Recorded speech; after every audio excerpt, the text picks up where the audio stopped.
Major developments tonight involving the case against Shawn Diddy Combs, what he decided in court today, and what this now means, the move coming just 4 days before his trial is set to begin.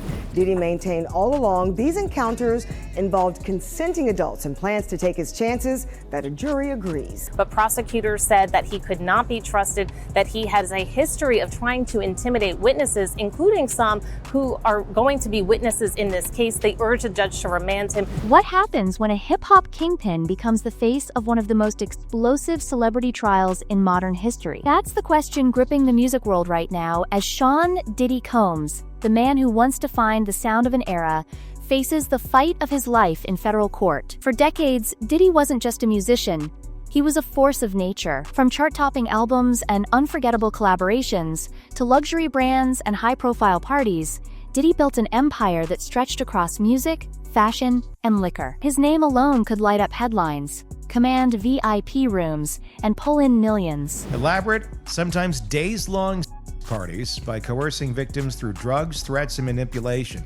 They claim to have video evidence, and some of the accusations echo details from over 70 civil lawsuits filed against Combs over the last 30 years. But now, that empire stands on the edge of collapse. Federal prosecutors have pulled back the velvet curtain on Diddy's world, alleging that behind the celebrity glow was a dark undercurrent, trafficking, organized crime, and an intricate web of shell companies used to bankroll illegal activity. It's the kind of fall from grace no one saw coming. Or did they? At trial, Combs will ditch the jail garb and wear ordinary clothes, as his lawyers argue the evidence shows consenting adults being intimate in their own way.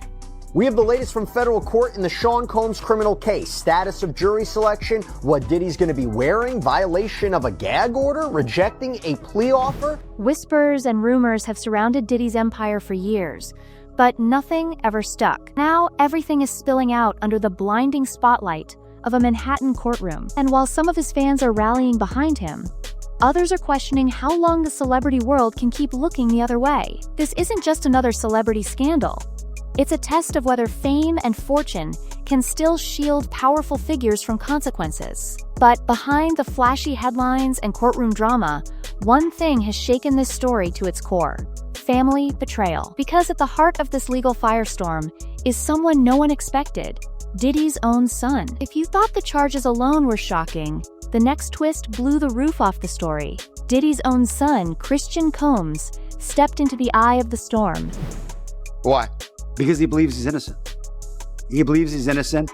And what's more, he believes that he needs to stand up, not just for himself, for his family, and for everybody who's been targeted by the federal government. At just 27, Christian isn't just Diddy's eldest. He's a rising rapper, a social media fixture, and someone who has been at his father's side through every glamorous high and private low. So when news broke that Christian was quietly cooperating with federal prosecutors, even seasoned insiders were left stunned. According to leaked court files, Christian holds key knowledge about private jets, VIP guest lists, and hush-hush money transfers tied to Diddy's now infamous parties in the Hamptons and Miami, events that have become the centerpiece of this sprawling investigation. Prosecutors believe Christian's insider knowledge could be the thread that unravels the entire operation. And it's not just speculation. Insiders say Christian has already met with prosecutors at least twice, flanked by his own legal team. A sealed memo reportedly outlines 6 explosive areas Christian is prepared to testify on, including charter flight manifests, encrypted chats during luxury parties, and post-event cash splits. But here's the kicker: no formal immunity deal has been announced, leaving the public wondering why Diddy's son would take such a massive risk. Is Christian protecting himself from legal fallout? Or is this the ultimate act of family betrayal? For Diddy's legal team, Christian's involvement is a nightmare scenario. Defense lawyers have slammed the government for weaponizing family ties and crossing a moral line rarely seen in celebrity trials. But prosecutors argue that family members offer something no paper trail or bank statement can: motive. The betrayal angle isn't just making headlines, it's fueling public fascination. Back up a little bit, please. How can you support your father? How do you support him moving forward?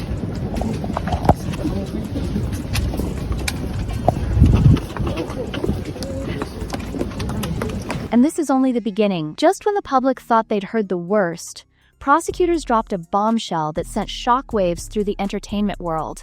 A tangled web of over $74 million funneled through 17 shell companies between 2016 and 2023, all allegedly tied to Diddy's empire. According to newly unsealed court documents, the money trail didn't just bankroll yachts, Gulfstream flights, and five-star hotel suites.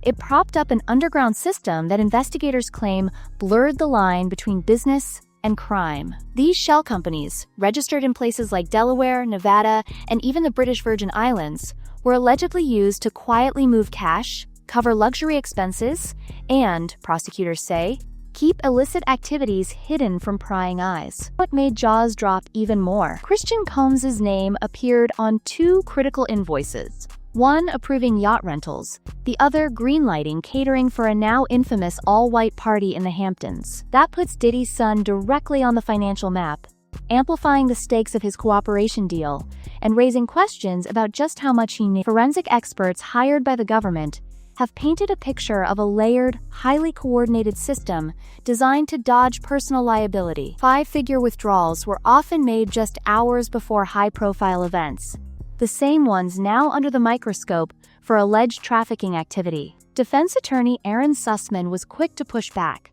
calling the ledgers nothing but normal business expenses blown out of proportion. But as prosecutors see it, the financial paper trail is the backbone of the case.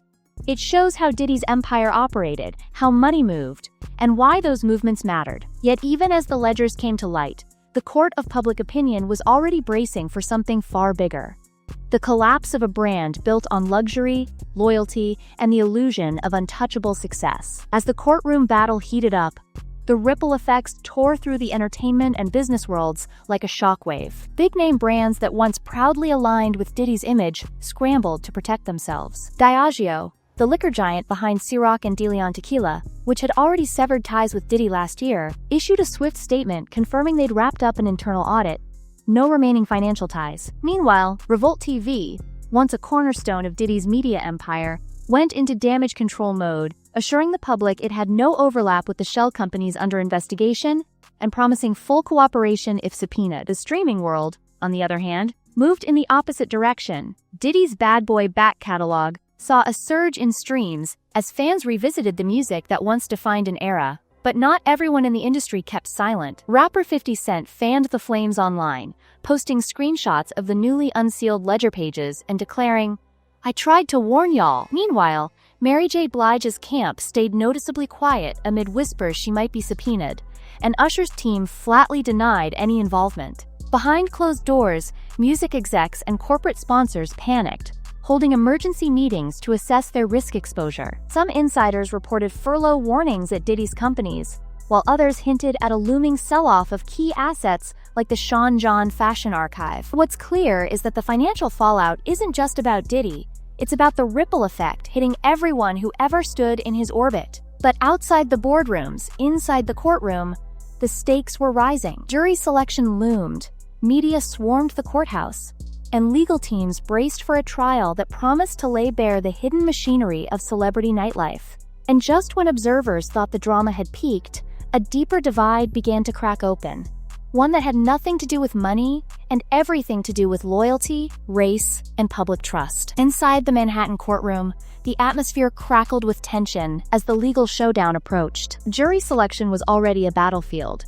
Over 162 potential witnesses listed, a 24-page questionnaire probing jurors' opinions on celebrity culture, conspiracy charges, and even whether they'd streamed Diddy's music. With courtroom seats assigned by lottery and media outlets crowding in, the trial was shaping up to rival the media circus of the Ghislaine Maxwell case. Diddy's defense team, led by Aaron Sussman, laid out its strategy. Paint this as a government overreach, where adult nightlife was twisted into a criminal conspiracy. Sussman argued the private jets and exclusive parties were just part of the entertainment industry, not evidence of something sinister. To support their claim, the defense planned to call expert witnesses like sociologist Katrina Bell, who would testify that VIP parties often include NDAs and confidentiality agreements.